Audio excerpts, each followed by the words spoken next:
oportunidade que Ele me concede para participar do trabalho e da sua obra aqui na terra, que é o ID do Senhor Jesus Cristo.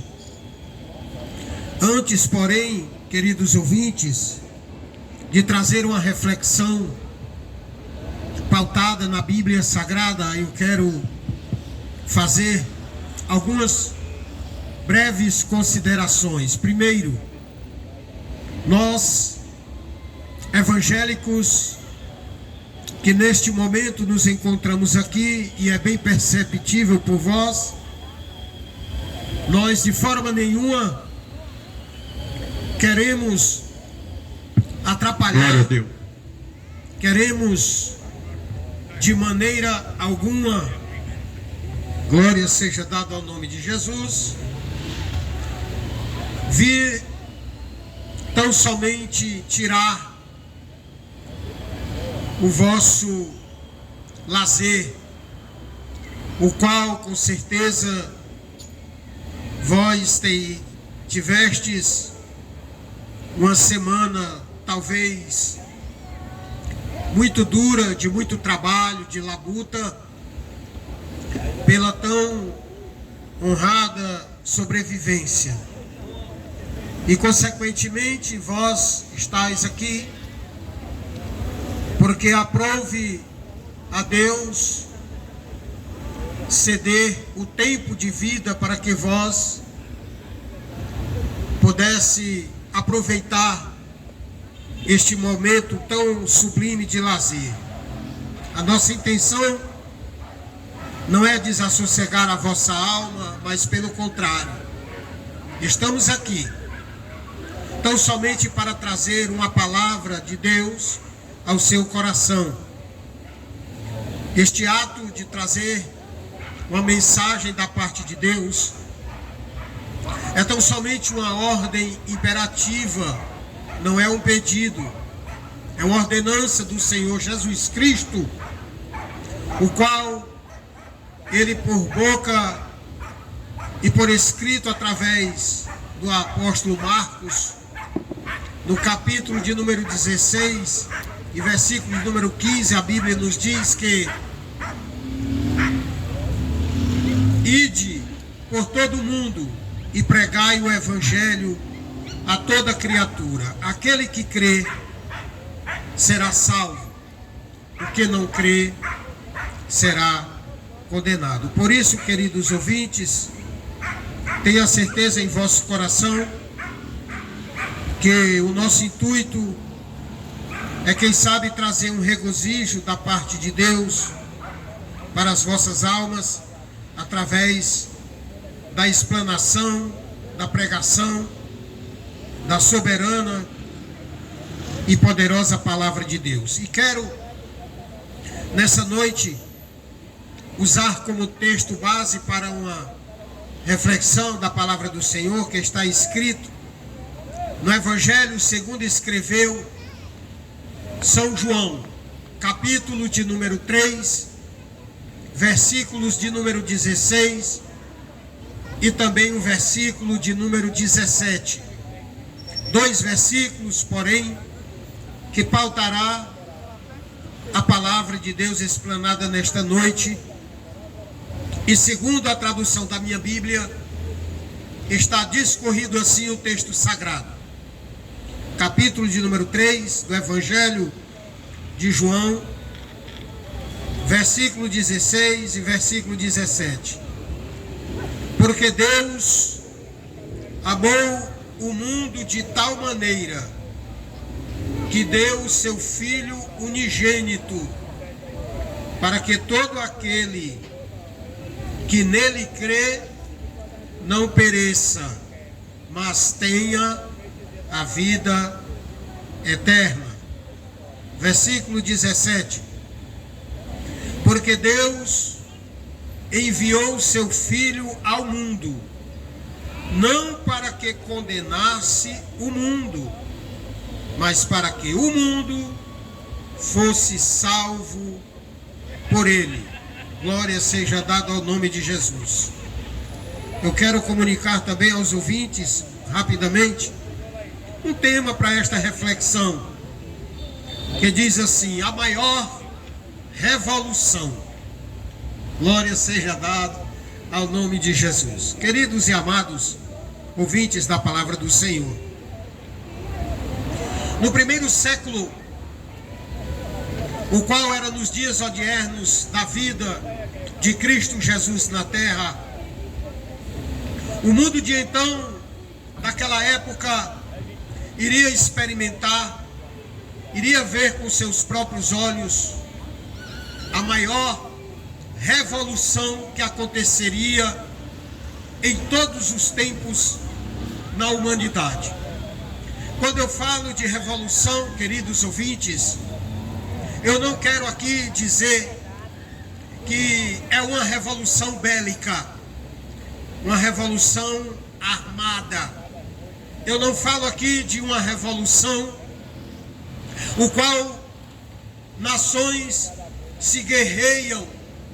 Eu não quero dizer aqui, comunicar uma revolução o qual muitos partidos políticos, assim, muitas vezes, eles procuram relevar o sentido desta palavra. Quando eu falo de revolução, e eu quero fazer a definição dessa palavra, que tão somente revolução é uma mudança radical dentro de uma sociedade ou de um indivíduo. Não obstante a isso, queridos ouvintes, existe muitos tipos de revolução. E eu quero aqui elencar, eu quero aqui citar algumas revoluções que já aconteceu e até acontece. Primeiro, quem não conheceu e agora vai saber, a Revolução Francesa, o qual no século 17 o país da França procurava moldar os seus padrões da sociedade. Quem também não conheceu a Revolução Inglesa, que com o mesmo intuito de moldar, de mudar os padrões do seu povo que vivia em sua época no século 17. Existe também a revolução da ciência, porque todos nós somos conhecedores, ouvintes da palavra de Deus, que a ciência tem tido uma revolução muito grande, porque ela, na realidade, ela tem avançado sobremaneira. Quem aqui não sabe ou não conhece, eu acredito todos, que a ciência chegou a um nível de revolução tão grande, que hoje há implantes de coração, implantes de fígado e de muitos outros órgãos do corpo humano. Isto é um avanço, é uma revolução na ciência. Quero também citar uma revolução na eletrônica, porque nós estamos vendo hoje, o qual antigamente não se comunicava à distância, mas hoje um celular ou um simples aparelho de comunicação, nós podemos nos transportar e nós podemos também nos comunicar pela revolução exatamente da eletrônica, até com outros países nos mais confins do planeta Terra. Isto é uma grande revolução. Eu também quero citar como revolução a revolução nuclear, a bomba tão conhecida atômica, o qual o homem revolucionou de tal maneira que as ogivas nucleares, o qual alguns países detêm, ela com 8 ogivas, são capazes de destruir o planeta Terra ou globo terrestre. E por que não eu também citar, queridos ouvintes, a revolução digital. Nós estamos agora observando e vendo, o qual já está intitulado de IA, isto é, inteligência artificial. É uma inteira revolução na ciência, na digitalização, na humanidade hoje em dia. Mas a maior revolução que eu quero aqui expressar para os corações de todos nós não é nada dessa revolução bélica, nem tampouco da ciência, da francesa, da inglesa, da eletrônica, da digital ou da nuclear. A maior revolução que alguém pode contemplar e crer não aconteceu no campo tão somente humano, mas aconteceu no interior do ser humano. E a maior revolução, quem conseguiu aprovar, comentar, falar e pôr em prática, chama-se o Senhor Jesus Cristo. Eu não estou falando que Jesus Cristo veio para uma revolução externa, mas a maior revolução que Jesus Cristo trouxe foi uma revolução interna. E há pelo menos dois tipos de revolução que o Senhor Jesus Cristo trouxe para o ser humano.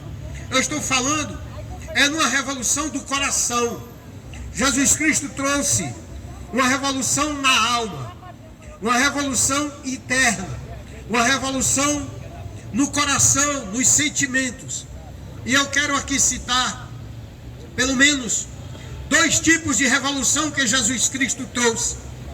A primeira delas é a revolução corporal. Por quê, querido irmão? Porque a revolução corporal que Cristo trouxe, e eu quero citar aqui na vida de alguns da sua época. Quem lê a Bíblia, quem conhece um pouco das Sagradas Escrituras, vai entender muito bem o que eu estou querendo dizer dessa revolução corporal. Sabe qual é? Um homem chamado Bartimeu. Bartimeu, segundo as Escrituras, queridos ouvintes, era um homem totalmente cego. Não enxergava, obviamente, nada. E este homem, segundo a narrativa bíblica, ele assentava à beira de um caminho, mendigando, estendendo a mão para quem com o seu coração bondoso lhe pudesse entregar uma pequena moeda ou uma esmola. Mas em determinado dia, Jesus Cristo ia passando e ia acontecer uma revolução na vida corporal daquele homem. Quando Jesus passa, ele indo para Jericó, a Bíblia Sagrada diz, queridos ouvintes, que o cego Bartimeu, ao ouvir o som de uma multidão que acompanhava Jesus, ele pergunta: que barulho é esse? Que som é esse? E alguém lhe responde e diz: é Jesus Cristo, o Filho de Deus que vai passando. Bartimeu então toma uma decisão e começa a gritar. Em outras palavras, eu posso dizer que Bartimeu começa a clamar bem alto, segundo a palavra de Deus nos narra e diz que Bartimeu, ele eleva a sua voz a toda a força do seu pulmão, com toda a força das suas cordas vocais. Bartimeu grita, não enxergando a Cristo, mas ele diz: Jesus Cristo, Filho de Davi, tem misericórdia de mim. Jesus caminhava, parecia que não ia acontecer nada, mas Bartimeu, sem perder a oportunidade, ele diz: Jesus Cristo, Filho de Davi, tem misericórdia de mim. Alguém chega para Bartimeu e diz: cala sua boca, porque o mestre não vai te ouvir. Engano de quem deu essa má notícia para Bartimeu, pensando em pará-lo, mas Bartimeu diz mais forte ainda: Jesus, Filho de Davi, tem misericórdia de mim. Jesus Cristo escuta então o clamor de Bartimeu. A Bíblia diz que Jesus Cristo para, chama um dos seus discípulos e diz: trazem aqui aquele cego. Era o momento da revolução na vida daquele cego. Aquele homem que não enxergava nada, com certeza ele passou a vida toda imaginando que jamais poderia enxergar novamente. Mas quando Cristo chama aquele homem e traz a presença de Jesus, Jesus diz: o que queres que te faça? Aquele cego diz: eu quero ver. É uma pergunta óbvia para uma resposta óbvia. Quem é cego quer ver, quem é aleijado quer andar, quem é mudo quer falar. Mas por que então Jesus Cristo pergunta para Bartimeu: que queres que eu te faça? É porque Jesus, ele quer ouvir o som do teu clamor, ele quer ouvir o som da tua voz.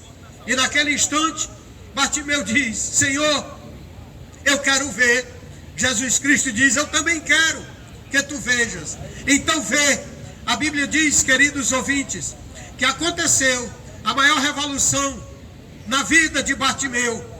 Ele passou então, pela ordem de Jesus, a enxergar o mundo. E eu acredito, a Bíblia não diz, mas ela me dá o respaldo para que eu possa conjecturar. A primeira coisa que Bartimeu viu, a primeira coisa que Bartimeu contemplou, com certeza, foi a pessoa bendita de Jesus. Glória seja dada ao nome maravilhoso do Senhor. Naquele momento, a maior revolução na vida de um homem cego aconteceu. Por quê? Porque era cego, agora ele estava enxergando. E por que também não dizer uma revolução na vida de uma mulher que a Bíblia diz que ela tinha um fluxo de sangue há 12 anos. A narrativa da Bíblia diz que ela gastara todos os seus bens, todas as suas finanças, gastara todos os seus haveres, toda a sua moeda, à procura de uma cura. Por 12 anos, aquela mulher sofreu no corpo, sangrando. Com certeza, já estava em uma fisionomia um pouco que cadavérica, porque sangrar, realmente, a todo instante, o corpo sente o impacto, o corpo sente a mudança. Mas a Bíblia diz que aquela mulher iria sofrer uma revolução na vida dela, que ela nunca esqueceria. A narrativa bíblica nos fala que ela enfrenta uma multidão, porque onde Jesus caminhava, onde Jesus passava, aonde Jesus ia também atrás, acompanhando a Jesus Cristo. E ela enfrenta aquela mulher, uma multidão, e ela diz no seu coração: se tão somente eu tocar na orla das vestes de Jesus, eu serei curada. A Bíblia diz que ela, ao enfrentar a multidão, rompe aquela quantidade de pessoas e ela toca na orla de Jesus. Quando ela toca nas vestes de Jesus, o texto sagrado nos relata que ela tão somente, a cura lhe veio instantâneo. Por quê? Porque Jesus Cristo disse: quem me tocou? Porque eu senti sair de mim virtude, isto é, poder. Queridos amados, aquela mulher, por tanto tempo, por 12 anos, jamais conseguiu a cura. Porém, naquele momento, a revolução maravilhosa na vida dela aconteceu e ela foi tão somente curada. E eu quero aqui também falar uma das últimas pessoas, e porque não dá tempo de dizer a todas, de um homem por nome Lázaro. Lázaro, diz a Bíblia, que ele adoeceu, ele enfermou, e a Bíblia Sagrada nos responde dizendo que ele veio a falecer. Ora, Lázaro estava em vida, saberia que um dia ia morrer, mas tem algo que Lázaro não sabia, é que Lázaro morreria e depois voltaria a viver novamente. A Bíblia diz que Lázaro adoece, morre, é sepultado. A família, isto é, suas irmãs, clamam por Jesus. Jesus chega e Jesus diz: onde colocaram o corpo de Lázaro? E dizem: Senhor, vem e te mostrarei. A Bíblia continua narrando e dizendo que Jesus vai até diante do túmulo, o qual estava enterrado Lázaro. E a Bíblia narra que Jesus Cristo manda remover a pedra do túmulo, da sepultura. E quando removem a pedra, Jesus Cristo, ele ora aos céus, agradece aos céus e grita bem forte: Lázaro, sai para fora. A Bíblia diz que Lázaro, mesmo enfaixado, retorna à vida. E aqui, a maior revolução na vida de Lázaro e na vida da família de Lázaro não foi ele ter morrido, mas foi ele ter voltado a viver. Louvado seja o nome de Jesus. A segunda ou a quarta maior revolução é a revolução moral, a revolução corporal e a revolução moral. Por quê? Porque a revolução moral também está dentro de nós. Nós, como seres humanos, precisamos de todas as formas de revoluções, de mudança. E a Bíblia diz que tem um homem que tinha dúvidas, que ele sofria de uma revolução negativa, mas ele vai ter um encontro com Jesus à noite. O nome dele era Nicodemos. Nicodemos, diz a Bíblia, que era um fariseu, era alguém do Sinédrio, e ele vai ter de noite com Jesus, e olha para Jesus e diz: mestre, sabemos que tu és enviado de Deus, porque ninguém pode fazer os sinais que tu fazes se Deus não for com ele. Jesus Cristo responde: Nicodemos, quem não nascer da água, quem não nascer do Espírito, não pode entrar no reino de Deus. Glória seja dada ao nome de Jesus. Naquele momento, Nicodemos, ele começa a sentir uma revolução e uma transformação dentro do seu coração. E Jesus vai mais além e diz: Nicodemos, eu quero te dizer mais algo mais forte para você. Aquele que não nascer da água e do Espírito não pode ver o reino de Deus. Nicodemos diz: mas como pode isso, mestre? Um homem adulto entrar no ventre materno de sua mãe? Jesus Cristo diz: tu és mestre em Israel, tu não entende essas coisas. Aqui está a revolução acontecida na vida de Nicodemos. E a prova de tal isso é que na crucificação de Jesus estava Nicodemos com mais um outro homem chamado José de Arimateia, levando especiarias para ungir o corpo de Jesus. Por isso, queridos e amados amigos, ouvintes da palavra de Deus, o que eu trouxe nessa noite para você é tão somente algumas breves palavras da parte de Deus. Talvez aqui o Espírito Santo do Senhor esteja falando para pessoas que estejam precisando de uma revolução, porém eu vou aqui simplificar e vou substituir a palavra revolução por a palavra mudança. Se alguém precisa de uma mudança no âmbito corporal, precisa de saúde, eu quero te dar uma boa notícia. Jesus Cristo, ele é o médico dos médicos, ele é o médico por excelência, ele é o chefe da equipe médica mundial. Não há doença que ele não possa curar, não há enfermidade que ele não possa arrancar. Jesus Cristo, ele é tão poderoso, ele é tão poderoso que ele pode curar qualquer enfermidade. Eu não sei se aqui o Espírito de Deus, não sendo redundante, eu falo mais uma vez, o Espírito do Senhor está dizendo e falando para você que precisa de uma cura. Eu quero te dizer que hoje é noite de oportunidade para cura na sua vida. E quem sabe nessa noite o Espírito do Senhor também fala para alguém que está precisando de uma mudança no coração, que está precisando de uma transformação de caráter, uma transformação dentro de si, não só no corpo, mas no coração, na alma e no espírito. Deixa eu te dar mais uma pequena notícia para terminar. Eu te apresento o único ser que existiu, que existe e sempre existirá, porque a Bíblia diz que Jesus é o mesmo ontem, é o mesmo hoje e o mesmo eternamente. Ele está aqui para te trazer a solução da tua causa. Porém, eu finalizo com algo para você aqui, dizendo o seguinte: há 4 tipos de necessitados, de pessoas necessitadas na vida. 4 tipos apenas.